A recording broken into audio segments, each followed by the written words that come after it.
નમસ્કાર વિદ્યાર્થી મિત્રો, જ્ઞાન ગંગા વિદ્યાલયમાં આપ સૌ વિદ્યાર્થીઓનું ઓનલાઈન શિક્ષણમાં હાર્દિક સ્વાગત છે।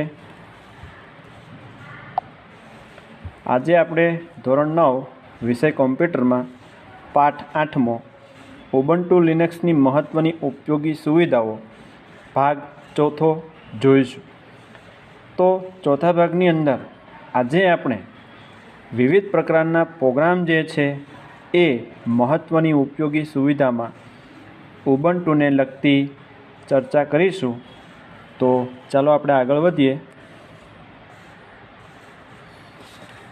ચાલો તો આજે આપણે બુકમાર્ક અને શોધ સર્ચિંગ। તો બુકમાર્ક વસ્તુ એક એવી છે કે જે ફાઇલ અથવા ફોલ્ડર ઉપર વારંવાર જે ક્રિયાઓ કરીએ છીએ અથવા એમની વારંવાર જરૂરિયાત પડતી હોય, ટૂંકમાં એક સ્થાન ઉપરથી બીજા સ્થાન ઉપર આપણે વારંવાર જતા હોઈએ છીએ, તો એકની એક પ્રોસેસ કરવાથી આપણા માટે કંટાળાજનક લાગે છે। તો જે વસ્તુએ તમારે પહોંચવું છે તેનું લોકેશન એટલે કે ફોલ્ડર ઓપન કરવાનું અને તેના માટે આપણે એક અહીંયા બુકમાર્ક્સનો ઉપયોગ કરી એક ખાસ પ્રકારની સુવિધા મેળવી શકીએ છીએ। હવે બુકમાર્ક્સ મારફતે સૌથી પહેલાં તો આપણે જે ફોલ્ડર જોઈએ છે વારંવાર એ ફોલ્ડરના લોકેશન એટલે કે ગંતવ્ય સ્થાન સુધી પહોંચી જાય બુકમાર્ક્સનો ઉપયોગ કરશું, જેમાં મેનુ બારની અંદર એડ બુકમાર્ક્સ ઓપ્શન આપેલો હોય છે। તેના ઉપર ક્લિક કરી તમને બુકમાર્ક્સની નામ ટાઈપ કરી દો અને એ પ્રમાણે ત્યાં ઉમેરાઈ જશે। એટલે કે જે આપણી પાસે મેનુઓ હોય છે એમાંનું મેનુ પ્લેસીસ મેનુમાં આવી જાય પછી તેની અંદર આપણે એ વસ્તુ આપણે શું કરી શકીએ, ઉપયોગમાં લઈ શકીએ છીએ। તો બુકમાર્ક્સની સુવિધા વારંવાર અવારનવાર જ્યાં તમારે જવાની જરૂર પડતી હોય તે સ્થાન ઉપર જઈ તેની આપણે ચોક્કસ એક શોર્ટકટના સ્વરૂપમાં લિંકને જોડાણ આપી શકીએ। પછી આવે છે શોધ એટલે સર્ચ। તો એના માટે મેનુ આપેલું એ ગો મેનુમાં આપેલું છે સર્ચ ફોર ફાઇલ્સ। એના ઉપર ક્લિક કરીને જે ફાઇલ તમારે જોઈતી હોય બરાબર તેની નામ ટાઈપ કરી ઓકે આપો એટલે તે ચોક્કસ સ્થાન ઉપર આપણને લઈ જશે।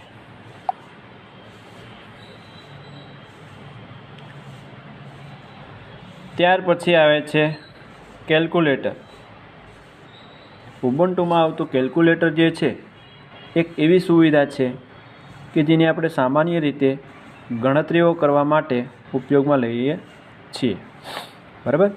તો કેલ્ક્યુલેટર સૌથી પહેલાં આપણે ચાલુ કરીએ એ પહેલાં આપણે જોઈએ કે તમારે કોઈપણ ગણતરી જટિલમાં જટિલ ગણતરી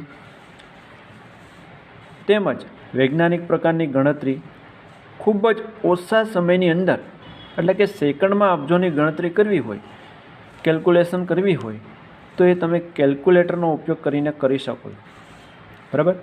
તો સામાન્ય રીતે અહીંયા ઘણી બધી ડિજિટ આપેલી હોય છે। એક્ઝામ્પલમાં અહીંયા જોઈએ કે 3.14 15 92 65 × 4। તો આનો ગુણાકાર ફક્ત એક એન્ટર કી આપીને આપણે શું કરી શકીએ, શોધી શકીએ છીએ। તો કેલ્ક્યુલેટર જે છે એ એક આપણી સાદી અને વૈજ્ઞાનિક ગણતરી કરવા માટે વપરાતું પ્રોગ્રામ છે। તો સૌથી પહેલાં કેલ્ક્યુલેટર આપણે ચાલુ કરવાની રીત જોઈએ। તો અહીંયા આપણને એપ્લિકેશન મેનુ આપેલું છે। એપ્લિકેશન મેનુમાં એસેસરીઝની અંદર કેલ્ક્યુલેટર ઓપ્શન ઉપર ક્લિક કરો એટલે કેલ્ક્યુલેટર ઓપન થશે। તો જો અહીંયા આપણી પાસે આકૃતિમાં દર્શાવેલું છે કેલ્ક્યુલેટરની અંદર આપણને વિવિધ મેનુ પણ આપેલા છે બરાબર।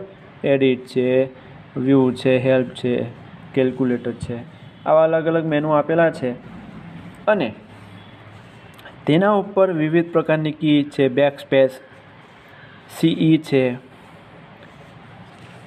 ક્લિયર છે, આવી વિવિધ પ્રકારની બટન્સની ઉપયોગિતા આપણે જોઈએ એ પહેલાં 4 થી 5 પ્રકારની ગણતરી આપણે કરીએ છીએ।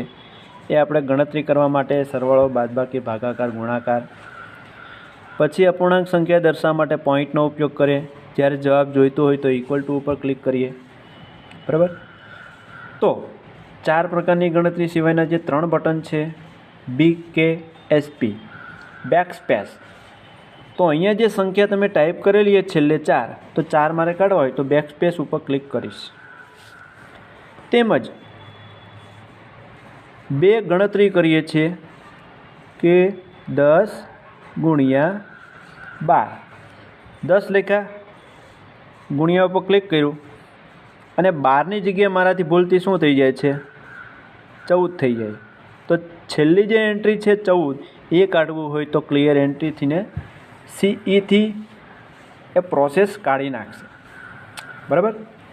તેમજ CLR ક્લિયર સ્ક્રીન એટલે અહીંયા ડિસ્પ્લે બોક્સમાં જોવા મળતી તમામ સંખ્યાઓને કાઢી નાખવા માટે. એક ગણતરી પૂરી થાય, બીજી નવી ગણતરી ચાલુ થાય તો વચ્ચે આપણે ક્લિયર ઉપર ક્લિક કરવું જરૂરી છે. તો આ સાદું એટલે કે સાદી ગણતરી કરવા માટેની કેલ્ક્યુલેટર છે અહીંયા આપણે દર્શાવેલી. બરાબર. તેમજ આસ્કી વેલ્યુનો ઉપયોગ કરીને પણ આપણને એ વિગત સમજાવેલી છે.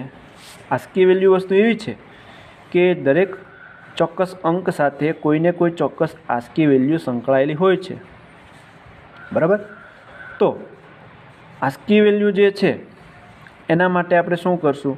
એડિટ મેનુમાં જઈશું, તેમાં ઇન્સર્ટ આસ્કી વેલ્યુ ઓપ્શન ઉપર ક્લિક કરશું. બરાબર.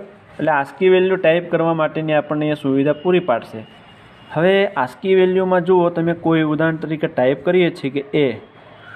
બરાબર.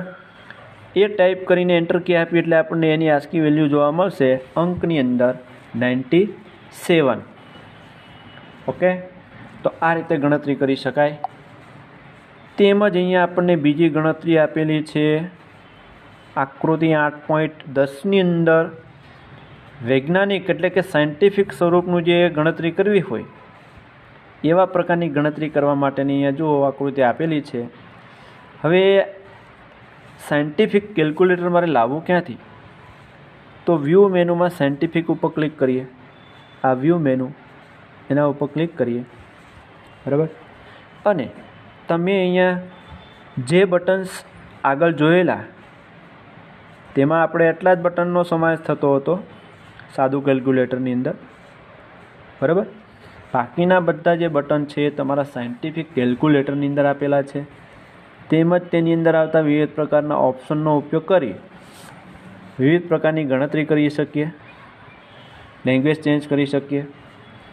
અહીંયા જુઓ સાયન્ટિફિક કેલ્ક્યુલેટરની અંદર ઘણી બધી કી આપેલી છે. સાઇન થીટા, કોસ થીટા, બરાબર, ફંક્શન, તો ટેન થીટા. તેમજ વિવિધ પ્રકારની ગણતરી કરવા માટે સ્કેરવાળી ગણતરી કરવી હોય, સ્કેર રૂટવાળી ગણતરી કરવી હોય. બરાબર. તો એ વિવિધ પ્રકારની બટનની ઉપયોગમાં આપણે લઈ વૈજ્ઞાનિક પ્રકારની ગણતરી કરવી હોય તો એના માટે ગણતરી કરી શકાય.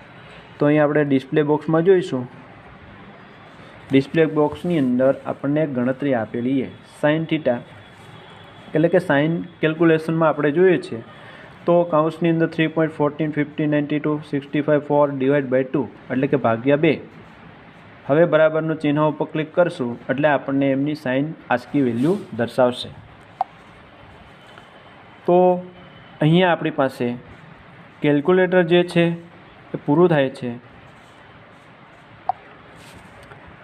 ત્યારબાદ આપણે બીજો પ્રોગ્રામ જોઈશું Gedit ટેક્સ્ટ એડિટર. તો ઉબુન્ટુ લિનક્સની અંદર આવતું એક ગ્રાફિકલ્સ એડિટર જેને Gedit તરીકે ઓળખવામાં આવે છે, તેનો ઉપયોગ સામાન્ય રીતે સાદું લખાણ ધરાવતી ટેક્સ્ટ ફાઇલ હોય અથવા કોઈ દસ્તાવેજની રચના કરવી હોય ત્યારે Geditની ઉપયોગિતા લેવામાં આવે છે. જેમ કે HTMLના પ્રોગ્રામનો ઉપયોગ કરવો અથવા પ્રોગ્રામિંગ લેંગ્વેજમાં રહેલા કોડ હોય તે કોડ ટાઈપ કરવા, એના માટેની આપણને દરેક પ્રકારની સુવિધા ઉપલબ્ધ થાય છે. તો નીચે આકૃતિ 8.11 જે છે તેની અંદર ફક્ત અક્ષરો એટલે કે લખાણવાળી વિગતને તે અહીંયા સંગ્રહ કરેલી છે. બીજી વસ્તુ કે Gedit પ્રોગ્રામની અંદર આપણને અક્ષરોના મરોડ એટલે કે ફોન્ટ, તેનું કદ, રંગ આવી વિવિધ પ્રકારની વસ્તુ તમને બદલવા માટેની સુવિધા પણ આપવામાં આવે છે. તો હવે આપણે નીચે આકૃતિ જે છે તેની અંદર Gedit પ્રોગ્રામની અંદર આપણને કંઈક વિગત ટાઈપ કરેલી છે તે જોઈએ અને એના વિશે સમજીએ। જુઓ તો જી એડિટ પ્રોગ્રામ જ્યારે ચાલુ કરીએ છીએ તો તેની અંદર આપણને જમણા ભાગને બદલે ડાબા ભાગની અંદર 3 બટન આપેલા છે। પહેલું છે ક્લોઝ છે, બીજું મિનિમાઇઝ મેક્સિમાઇઝ, બરાબર, અને રિસ્ટોર ડાઉન। અહીંયા એક ફાઇલનું નામ ટાઈપ કરેલ છે, ફાઇલનું નામ ઉમાશંકર જોશી છે। એમની બાજુમાં ડોટ કરીને TXT, બરાબર, .txt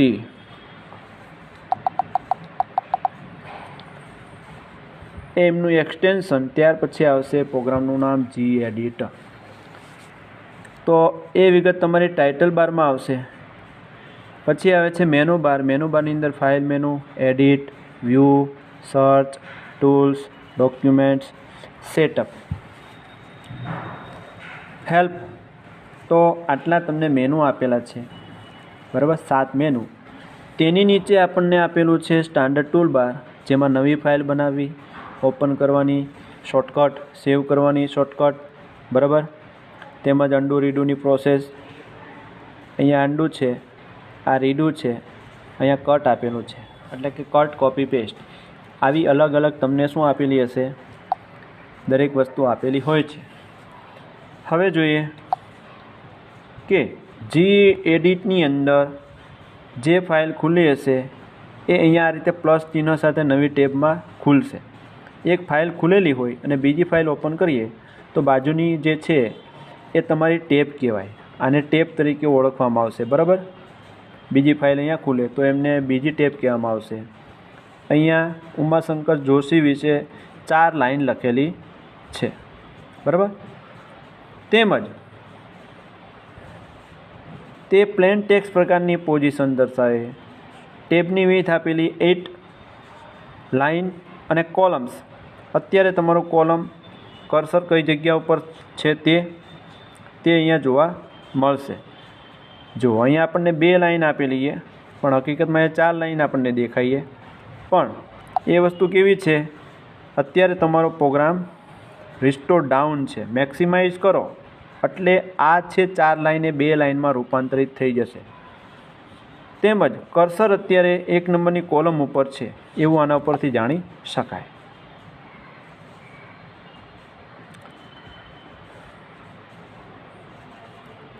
ચાલો, હવે આવે છે જી એડિટ અને જી એડિટની અંદર આવતા મેનુઓ અને તેના શોર્ટકટ કયા કયા છે તેની વિગત।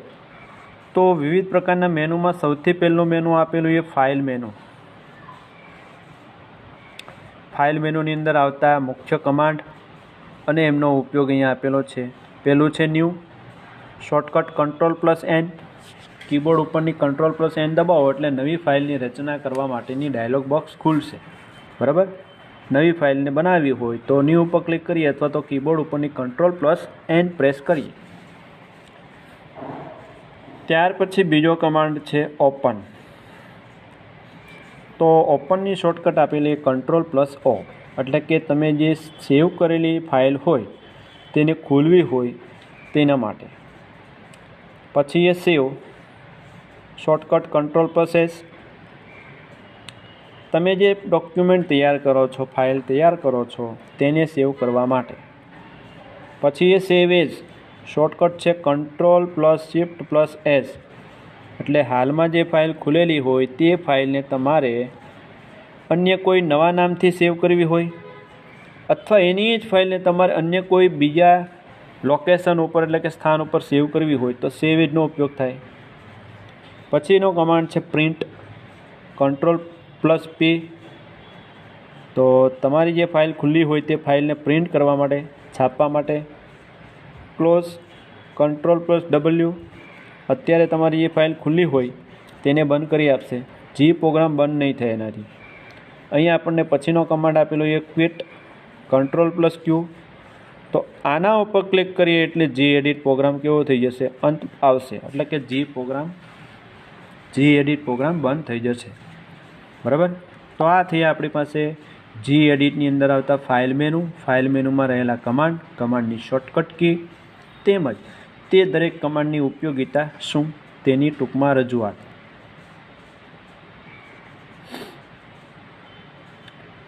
ચાલો, ત્યાર પછી આવે છે બીજું મેનુ.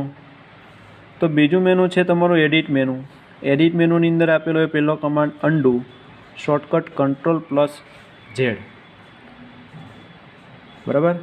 ઘણી વખત એવું બને કે ટાઈપિંગ કરતી વખતે તમારાથી ભૂલથી કંઈ ખોટી વિગત ટાઈપ થઈ ગઈ છે, તો છેલ્લે જે તમે ટાઈપ કરેલું હોય તો એ છેલ્લી ક્રિયાને રદ કરવા માટે છેલ્લી ક્રિયા નીકળી જશે. બરાબર. તો વારંવાર ઉપયોગમાં લેવામાં આવે તો અગાઉથી થયેલી એક કે એકથી વધારે ક્રિયાઓની અસરને ઉલટાવવા અથવા ઉલટી ક્રમમાં લાવવી હોય, બરાબર, અથવા નાબૂદ કરવી હોય તો એના માટે અન્ડુનો ઉપયોગ થાય. પછી આવે છે કે અન્ડુ પછી રીડુ, Shift+Ctrl+Z. તો અન્ડુ કરેલી ક્રિયાને ફરીવાર તમારે વારંવાર લાવવી હોય તો એના માટે રીડુ કમાન્ડ. પછી એ કટ, Ctrl+X, પસંદ કરેલા લખાણને કાપીને ક્લિપબોર્ડમાં મૂકવું કટ કરવા માટે, અને કટનો ઉપયોગ ચોક્કસ લખાણને એક સ્થાન ઉપરથી અન્ય સ્થાને ખસેડવા માટે કટનો ઉપયોગ થાય. પછી એ કોપી, શોર્ટકટ છે Ctrl+C, પસંદ કરેલા લખાણને નકલ કરવી, ક્લિપબોર્ડની અંદર મૂકી આપવી. ક્લિપબોર્ડનો ઉપયોગ કરીને એની જ વસ્તુ તમે વારંવાર શું કરી શકો, પેસ્ટ કરી શકો. તો તમારે અહીંયા કટ કમાન્ડ સાથે પેસ્ટ વાપરવો પડે અને કોપી કમાન્ડ સાથે પણ પેસ્ટ વાપરવો પડે. તો પછીનો કમાન્ડ પેસ્ટ છે. ક્લિપબોર્ડમાં રહેલી અથવા કટ કરેલી હોય તેને અન્ય સ્થાને લાવવા માટે અને કોપી કરેલી હોય તેની નકલ કરવા માટે પેસ્ટ કમાન્ડનો ઉપયોગ થાય. બરાબર. પછી એ પ્રિફરન્સીસ. તો સામાન્ય રીતે પ્રિફરન્સીસ વિકલ્પ એડિટ મેનુની અંદર સૌથી લાસ્ટમાં જોવા મળે છે. તેનો ઉપયોગ અક્ષરોનો આકાર એટલે કે ફોન્ટ, કદ, રંગ વગેરે વિગત દર્શાવતા ચેન્જ કરવા માટેના, બદલવા માટેના ઓપ્શન તમને ત્યાં આપવામાં આવે છે. જો નીચે આપણને પ્રિફરન્સીસનો ઉપયોગ કરી આગળ જે ફાઇલ ટાઈપ કરેલી હતી તેની અંદર બેકગ્રાઉન્ડનો કલર કેવો કરેલ છે, બ્લેક કરેલો છે, કાળા રંગ. બરાબર. અને અક્ષરનો રંગ કરેલો વ્હાઇટ છે. તેમજ અક્ષરો તમારે ઇટાલિક એટલે કે ત્રાંસા ઢળતા જોવા મળે છે. તો પ્રિફરન્સીસ મેનુની અંદર આટલો ફેરફાર કરેલો છે. એ પ્રમાણે એમનો આઉટપુટ આપણને આ પ્રમાણે જોવા મળશે. ફાઇલ આપણી પાસે તૈયાર છે જ અને તેની અંદર પ્રિફરન્સીસ મેનુમાં રહેલા વિવિધ વિકલ્પનો ઉપયોગ કરેલો છે.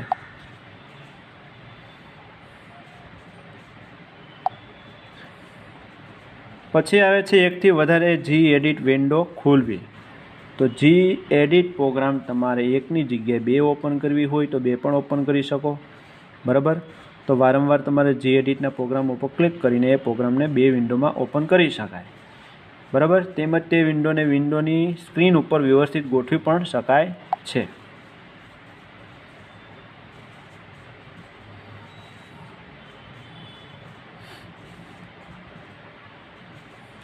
બીજી વસ્તુ અહીંયા આપેલી છે કે એક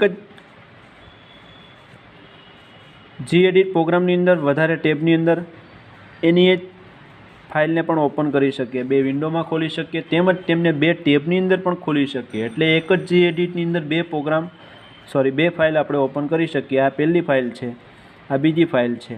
બરાબર. તેમજ જે ફાઇલ એક્ટિવ હશે તે તમને કેવી જોવા મળશે, એકદમ લાઇટ જોવા મળશે. અને જે ફાઇલ અત્યારે એક્ટિવેટ નહીં હોય, ખુલ્લી નહીં હોય, બાજુમાં ટેબમાં તમને ઇનએક્ટિવ એટલે કે આછી ઘાટી દેવી દેખાશે.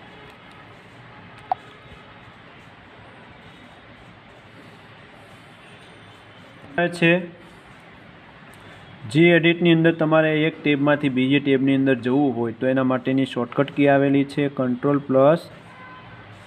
Ctrl+Alt+, પેજ ડાઉન કી. બરાબર. અને આગળની જગ્યાએ પાછળની ટેબમાં જવું હોય તો Ctrl+Alt+, પેજ ડાઉન, PGDN એટલે પેજ ડાઉન, PGUP એટલે page up.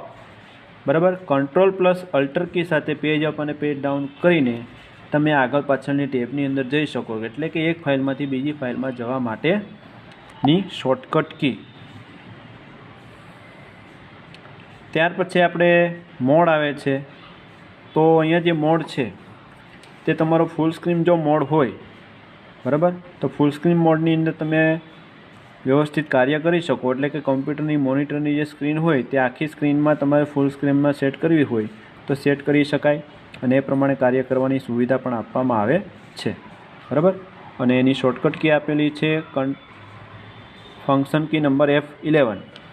F11 key shortcut key press કરો એટલે ફૂલ સ્ક્રીનમાં રૂપાંતરિત થઈ જાય, અને રૂપાંતરિત થયેલી હોય તેને પાછી લાવવી હોય તો F11 ફરીવાર પ્રેસ કરો એટલે તમારી ફૂલ સ્ક્રીનમાંથી મૂળ સ્ક્રીનમાં આવી જશે. તેમજ બીજી કી આપેલી alter plus tab. Alter plus tab વસ્તુ એવી છે કે વિન્ડોની અંદર તમે એક પ્રોગ્રામમાંથી બીજા પ્રોગ્રામમાં જવા માંગો છો. તમે સામાન્ય રીતે શું કરો છો, તમારે જે ફાઇલમાંથી અન્ય ફાઇલમાં જવું હોય તો તે ફાઇલ ઉપર ક્લિક કરો છો, પણ એમની જગ્યાએ મારે કીબોર્ડનો ઉપયોગ કરીને એક પ્રોગ્રામમાંથી બીજા પ્રોગ્રામમાં જવું છે તો અલ્ટર પ્લસ ટેબ કી એકસાથે પ્રેસ કરી એક વિન્ડોમાંથી બીજી વિન્ડોમાં જઈ શકાય. પછી બીજી સુવિધાની અંદર આપણે GEditની અંદર કોઈ ચોક્કસ લખાણને તમારે શોધવું છે તો એના માટે સર્ચ મેનુની અંદર ઓપ્શન આપવામાં આવેલો હોય છે. બરાબર. અને સર્ચ મેનુનો ઉપયોગ કરી તમે કોઈ ચોક્કસ લખાણને ડોક્યુમેન્ટ એટલે કે દસ્તાવેજમાંથી શોધી શકો છો. બરાબર.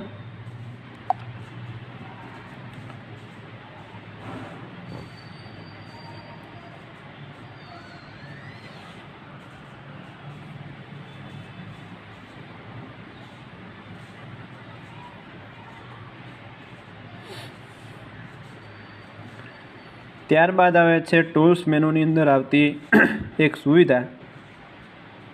તો એક ખાસ એવી પ્રકારની સુવિધા છે કે જેના મારફતે તમે સ્પેલિંગ મિસ્ટેક હોય, સ્પેલિંગની ભૂલ હોય તો એ ભૂલો સુધારવા માટે પણ તમને ટૂલ્સ મેનુની અંદર ઓપ્શન આપેલો હોય છે ચેક સ્પેલિંગ. બરાબર.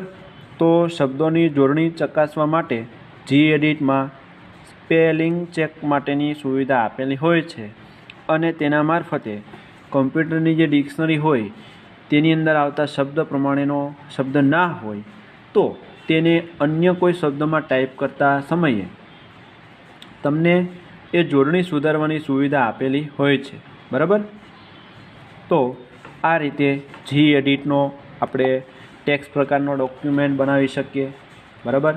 તેમજ અહીંયા જે આપણને આકૃતિ આપેલી છે તેની અંદર જુઓ કે ડોક્યુમેન્ટની અંદર સર્ચનો ઉપયોગ કરીને એક શબ્દ કેપિટલ H સર્ચ કરેલો છે. બરાબર. તો ડોક્યુમેન્ટ્સની અંદર H હું અહીંયા ટાઈપ કરીશ એટલે તમારા ડોક્યુમેન્ટની અંદર જેટલા બી H હશે તે દરેક હાઇલાઇટ થશે, અને આપણે એમને હાઇલાઇટ કરવા હોય તો હાઇલાઇટ કરી શકીએ સર્ચ કરીને પણ. બરાબર. તો અહીંયા GEdit પ્રોગ્રામ આપણે પૂર્ણ કરીએ છીએ. ફરીવાર આગળ આપણે બીજા ભાગમાં મળશું ત્યારે આગળના પ્રોગ્રામની ચર્ચા કરીશું. ઓકે વિદ્યાર્થી મિત્રો, ચાલો બાય.